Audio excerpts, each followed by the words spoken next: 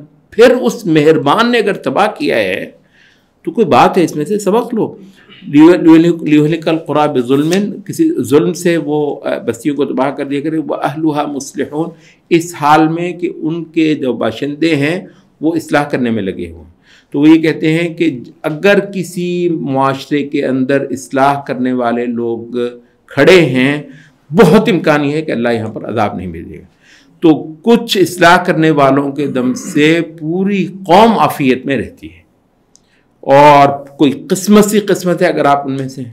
واللہ کوئی قسمت سی قسمت ہے کہ اگر آپ نے آستینیں چڑھائی ہوئی ہیں کہ میں اپنے دور میں ان لوگوں میں لکھا جاؤں گا جنہوں نے ہمت نہیں ہاری تھی. فساد اتنا بڑھ گیا, کفر اتنا چڑھ آیا, وہ کہتا ہے مجھے اس کی کیا پرواہ, میں نے جتنا زور لگتا ہے لگا کر ینہون عن الفساد فی الارض, اس فساد کو میں نے روکنا ہے. اور اللہ کو بہت امکان یہ ہے کہ میری ان ترلوں سے اللہ پوری قوم سے اپنی پکڑ کو, اپنے عذاب کو روک دے. تو اس وجہ سے یہ جو ہے نا بہت ایک اعلیٰ منصب ہے اللہ رب العزت نے, اور وہ تھوڑے ہوتے ہیں. الا قلیلا ممن انجینا, بہت تھوڑے تھے کہ جن کو اللہ رب العزت پھر بچا لیتا رہا. اچھا, اس کا جو 8واں مقام ہے وہ بھی سورۃ ہود کے کنکلوژنز میں آتا ہے. وَلَوْ شَاءَ رَبُّكَ لَجَعَلَ النَّاسَ أُمَّةً وَاحِدَةً, اگر تیرا رب چاہتا تو تمام انسانیت کو ایک ہی جماعت بنا دیتا. مراد ہے سارے ہی مومن ہوتے. وَلَا يَزَالُونَ مُخْتَلِفِينَ, لیکن یہ اختلاف کرتے ہی رہیں گے. إِلَّا مَن رَحِمَ رَبُّكَ, سوائے ان کے جن پر تیرے رب کی رحمت ہو جائے. وَلِذَلِكَ خَلَقَهُمْ, اور اللہ نے پیدا ہی ان کو اس لیے کیا ہے.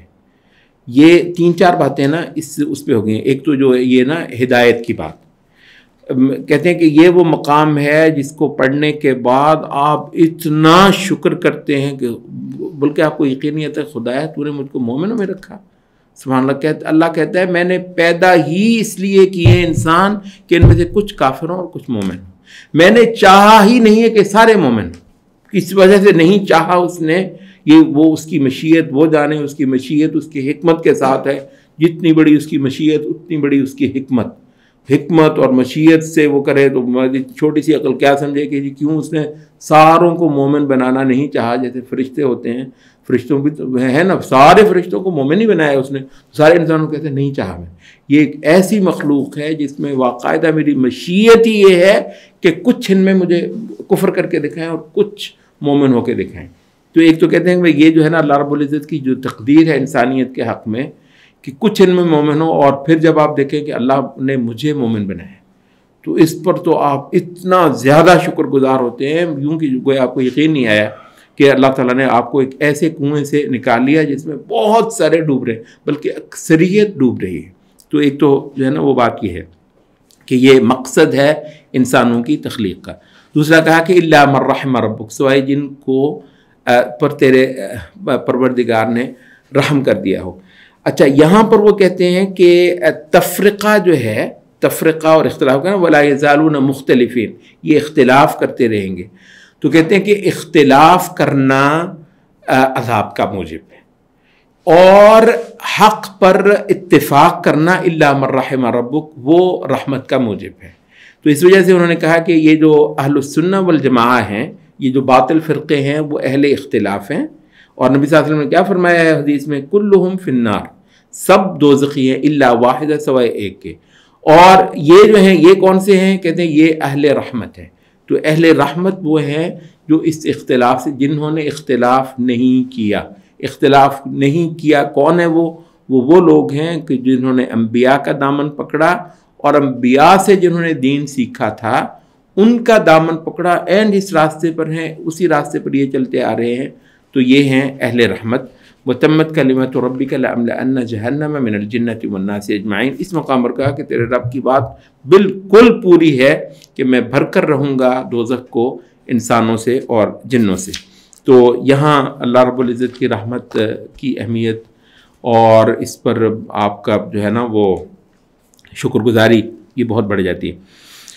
یہ دو مقام ہم سورۃ یوسف سے لے رہے ہیں. آج کی تراویح میں کچھ حصہ سورۃ یوسف کا پڑھا گیا ہے. ایک تو یوسف علیہ السلام کا وہ جو فعل ہے جہاں حسن پوری طرح مطلب ان کے سامنے پیش ہو گیا ہے. یہ مطلب یہ جو پوری اس دور میں خاص طور پر شاعری اور ادب دیکھیے، شاعری، ادب، لٹریچر. اور لٹریچر یہ ایک طریقے سے کہتے ہیں کہ یہ جتنے ڈرامہ، مووی وغیرہ یہ بھی کسی حد تک ادب سے ہی ریلیٹڈ ہے. یہ وہ چیزیں ہیں جو آپ کا ذہن بناتے ہیں، جو آپ کا ایک تصور بناتے ہیں. آپ کو کچھ اندازہ ہے کہ پچھلے 150-200 سال سے حسن اور عشق کی کتنی تقدیس ہوئی ہے. اتنا مقدس اس کو بنایا ہے، مطلب حسن کو. سورۃ یوسف جو ہے وہ کہتی ہے کہ معاذ اللہ، مطلب یہ جو پنچ لائن ہے نا یوسف علیہ السلام کی، حسن پوری طرح تیار ہو کے ہی تلک کا کہ جو مطلب ظاہر ہے عربی کا ایک ایکسپریشن ہے، ہی تلک کا مطلب ہے کہ میں پوری طرح تیار ہوں تیرے لیے. یہ مطلب جسے کہتے ہیں نا اپ فور گریب، بس اڑانے کی بات ہے، لے لو. تو این اس موقع پر یوسف علیہ السلام کا یہ جملہ جو ہے رہتی دنیا کے لیے قال معاذ اللہ، اللہ کی پناہ. اچھا ایک تو اس میں یہ ہے کہ ان ساری چیزوں کو رد کر کے تو اللہ کی بڑائی کرنا. اچھا دوسرا جو ہے نا یہ کہتے ہیں کہ بہت زبردست یوسف علیہ السلام نے اللہ کی پناہ. کہتے ہیں کہ یہ جب ہیجان ہوتا ہے نا، ہیجان خیزی، اور یہ آپ کی خواہشات کو بھڑکانے والے اس کے اندر آپ بہہ جاتے ہیں، تو اس میں آپ اپنی نیکی پر نہیں اتراتے. آپ کہتے ہیں میں اپنے اللہ کی پناہ میں جاتا ہوں. تو اللہ رب العزت کی پناہ میں یوسف علیہ السلام گئے ہیں، اپنی کوئی انہوں نے خوبی وہاں پر نہیں کی ہے. لیکن ساتھ میں جو ہے یہ پورا مضمون اگر آپ پڑھیں، وقت نہیں ہے ہمارے پاس، تو کئی اہل علم نے یہاں پر یہ چیزیں بھی نوٹ کروائی ہیں. کہتے ہیں کہ تہذیبیں جو ہیں بالعموم انسانی تہذیبیں جس وقت اپنے آپ کو ترقی یافتہ سمجھتی ہیں تو وہ بے غیرتی کا نمونہ ہوتی ہیں. کہتے ہیں تہذیب کی ترقی ان لوگوں کے ہاں ہے ہی یہ کہ بے غیرتی ان میں کتنی ہے. اور اس لحاظ سے تہذیب استغفر اللہ بہت اعلیٰ لفظ ہے، بائی دا وے تہذیب بہت اعلیٰ لفظ ہے، لیکن یہ ہے کہ جس معنی میں یہ تہذیب لیتے ہیں وہ تہذیب کا مطلب ہی بے دینی، بے غیرتی، بے حمیتی ہے. مطلب کہتے ہیں اب ذرا یہاں پر آپ دیکھیں، کیونکہ مصر جو ہے آپ کو پتہ ہے اینشینٹ سویلائزیشن میں ایک بہت بڑی تہذیب مانی جاتی ہے. بعضوں نے تو کہا کہ سب سے پہلی تہذیب شاید مصر کی تہذیب ہو. اگر سب سے پہلی نہیں ہے تو بہت قدیم سے جہاں تہذیب پلتی آئی ہے تو ان میں سے ایک مصر ہے. اچھا دریائے نیل کی تہذیب، یہاں پر آپ وہ دیکھتے ہیں کہ وہ بندہ بہت بڑا افسر ہے. بعضوں نے کہا کہ جیسے کوئی وزیر اعظم ٹائپ ہوتا ہے اس طرح ہے. العزیز اس کو کہتے ہیں، اور العزیز کئی سارے نہیں، کوئی ایک ہی ہے کہ وہ بادشاہ کا کوئی بہت جو ہے نا وہ معتمد کوئی حکمران ہوتا ہے وہ، اور حکمرانی کی پوزیشن میں اتنا تکڑا ہے. قصے کو ہم مختصر کرتے ہیں، وہ دیکھے جی پتہ چلو کرو جی مطلب ان میں سے جھوٹا کون ہے سچا کون ہے. کوئی کرائٹیریا طے ہو گیا ہے اور اب اس پر جو ہے نا وہ جانچا گیا ہے. فلما رأى قمیصه قد من دبر، جب دیکھ لیا اس نے، یہ جو افسر ہے دیکھ لیا کہ یوسف کا قمیص آگے سے پھٹا ہے، جس کا واضح مطلب یہ تھا کہ وہ جو انہوں نے فارمولا طے کیا ہوا ہے تو اللہ کے لا محالہ بندہ سچا ہے، پھر یہ اور جھوٹی. قال انه من کیدکن، کہتا ہے بھی ہے تو یہ تیرے ہی چلتر. قید مکر کو کہتے ہیں جس کو ہم چلتر کہتے ہیں. تو عورت کو بولا کہ تو ہے تو تیرے ہی چلتر. ان کیدکن عظیم، اور تمہارے جو چلتر ہوتے ہیں بہت بڑے ہوتے ہیں. لیکن اس کے بعد تو با اختیار ہے، پتہ چل گیا ہے تجھے کیا ہے. وہ آدمی آپ کو پتہ ہے اپنی بیوی سے مطلب محبت بھی کرتا ہوتا ہے، لیکن یہ چیز تو کبھی بندہ غیرت مند تو کبھی برداشت نہیں کرتا. یوسف چھٹ پڑے یار، یہ اگر اس کا میں اس کا ترجمہ کروں، یوسف آردا، یوسف چھٹ پڑے یار، مطلب اتنی ہی ہے بات کہ مطلب یوسف اس کو چل جانے دے، چھوڑ دے، نہ دل خراب کر یا نہ اس پہ کر، مطلب اس نے حرکت کر لی. تو کہتے ہیں کہ اور بالعموم یہ ہوتا ہے کہ ان تہذیبوں میں عورتیں جو ہے نا وہ خود سر بہت ہوتی ہیں، یعنی مرد اتنے زیادہ ہوتے ہیں کہ اس نے اس عورت کا وہ گناہ بھی جو ہے وہ اس پر چھوڑ دیا، اس پر اس نے کوئی اقدام اس عورت کے خلاف نہیں کیا. اچھا، اور ویسے جو کہانی ہے اس میں یوسف علیہ السلام کو بھی کچھ نہیں کیا ہے، یعنی یوسف علیہ السلام تو بری نکلے ہیں. اچھا، وہ تو ان کے تو کوئی سزا بنتی ہی نہیں ہے، لیکن کم از کم اتنا ہو کہ بھئی جب اس نے یہ اس کی خباثت تو نظر آ گئی ہے تو کوئی ایسا اقدام کیا جائے کہ یوسف علیہ السلام کو دور کر دے کہ یہ خبیث ہے، شیطان اس پر چڑھا ہوا ہے. نہیں، یوسف علیہ السلام بھی وہی ہیں اور وہ عورت بھی وہی ہے، محل ویسے ہی سجا ہوا ہے. اور اس کے بعد وہ کہتے ہیں کہ پورے شہر کی عورتوں کو، جسے کہتے ہیں نا gossip, talk of the town, یہ مل گئی. ساری وہ جو ایلیٹ کی عورتیں ہیں وہ ساری یوسف کرنے لگ گئی ہیں، اور کہیں مطلب اس کے بارے میں. اور ایسر علم نے نوٹ کروایا نا کہ قال نسوۃ فی المدینہ امرأۃ التی تراود فتاها عن نفسہ. دیکھو بھئی یہ جو فلاں وزیر کی عورت ہے، یہ اپنا جو اس کا وہ ہے ملازم ہے، بلکہ ملازم بھی کیا کہنا چاہیے، غلام جو ہے، اپنے غلام پہ مری پھرتی ہے. شغفہا حبا، اور وہ تو اس کی تو محبت اس کے اوپر سوار ہو چکی ہوئی ہے. انا لنراہ فی ضلال مبین. کہتے ہیں یہ جو ہے نا انہوں نے اس انداز سے نہیں کہا کہ وہ اس کی کو مذمت کر رہی ہیں، نہیں، یہ مزے لینے کا انداز ہے، یہ مزے لینے کا انداز ہے. تو پورے شہر میں مزے لے کر وہ کیا جا رہا ہے. اچھا، اور یہاں پر جو نا ہم یہ عرض کر دیں کہ اسلامی جو وہ ہے، اللہ رحم کرے، کبھی کوئی واقعہ ہو گیا ہو تو اس کو نشر کرتے پھرنا، یوں ہو گیا، وہ بھائی خدا کے واسطے بند کرو. اگر کوئی واقعہ ایسا ہوا بھی ہے تو اس کو چھوڑ دو، قاضی کے پاس لے کر جائے. یہ خاص طور پر آج کل سوشل میڈیا، کوئی کسی کا نکل آیا، کچھ ہو گیا، ہر بندہ اس کو نشر کرتا پھر. یہ نشر کرنے کی چیزیں نہیں ہیں، یہ قاضی پہ چھوڑو. قاضی اگر کوئی فیصلہ کرتا ہے، قاضی نہیں ہے تو مطلب پھر اس کے اوپر مٹی ڈالو. تو پورے شہر میں جو ہے نا وہ ہونا. اور اس نے بھی دیکھ کر جو ہے نا وہ یہ باقاعدہ، اب یہ اس نے جو وہ کیا ہے صرف یہ دکھانے کے لیے کہ دیکھو میرا جو ہے نا چوائس کیسا ہے، اور کوئی مقصد ہے اس کا، ساریوں کو اکٹھا کیا ہے. اور تعیش مودودی صاحب بھی کہنے یہ نوٹ کرنے کی چیز ہے کہ کٹلری ہمیں تو شاید لگتا تھا کہ پتہ نہیں اتنا پرانا دور میں، بہت پرانا دور ہے یہ. یوسف علیہ السلام کا دور جو ہے موسیٰ علیہ السلام سے بھی بہت پہلے ہے. اور موسیٰ علیہ السلام آج سے کچھ 4,000 ساڑھے 4,000 سال پہلے کے ہیں موسیٰ علیہ السلام.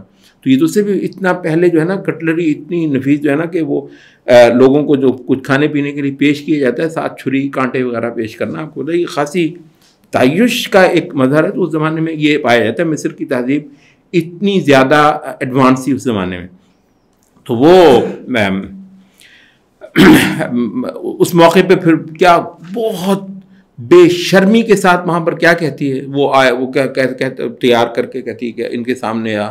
وہ بھی مرتی پھر ہائے اللہ، یہ جو عورتوں کا ایک انداز ہوتا ہے، مطلب یہ سارا مطلب بے حیائی کا وہ سارا، اور اس میں پوری بے شرمی کے ساتھ کہتی ہے کہ یہ جو ہے نا وَإِن لَّمْ يَفْعَلْ مَا آمُرْ لَيُسْجَنَنَّ، اگر اس نے وہ میری فرمائش پوری نہ کی تو یہ جیل میں جائے گا. کوئی دھڑلے سے دھڑلہ ہے، یعنی ایک بندہ اپنی عزت بچانا نہیں کرتا ہے، کہتی ہے کہ یہ جیل جائے گا. یعنی یہ وہ چوائس ابھی بھی موجود ہے، اس کی وہ خواہش ابھی بھی موجود ہے یوسف علیہ السلام کو بہکانے کا. وہ عمل اب وہ اکیلی عورت نہیں کر رہی، پوری وہ جو ہے نا زنانے مصر جو ہیں مل کر ایک نوجوان کے پیچھے اب جو ہے نا وہ پڑی ہوئی ہیں، اور بھری مجلس میں منہ بھر کر وہ کہہ رہی ہے کہ وَلَئِن لَّمْ يَفْعَلْ مَا آمُرْ لَيُسْجَنَنَّ وَلَيَكُونَ مِنَ الصَّاغِرِينَ، اور ذلیل ہو کر رہے گا یہ.